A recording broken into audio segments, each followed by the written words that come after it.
Hello বন্ধুরা, welcome to my another mini blog. দেখতে পাচ্ছ আমি আর পুচকুলি রেডি হয়ে গেছি আমার মিমির। আরও খালি বলছে, মিমি তোমার চুলটা সামনে থেকে কেন, জন্য ঠিকও করে দিচ্ছে আবার। তো এখন তিনজনে রেডি হয়ে আমি, দিদি আর পুচকুলি বেরোলাম।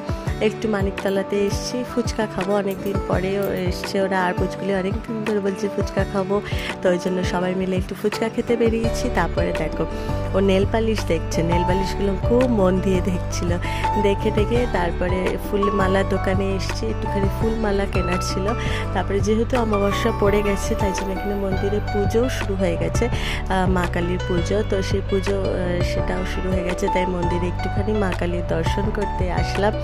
আর আরেকজনকে দেখো দৌড়েই যাচ্ছে, যতবার বলছে দৌড়াস না দৌড়াস না, সে দৌড়ে দৌড়ে দৌড়ে দৌড়ে চাতালটা দিয়ে যাচ্ছে।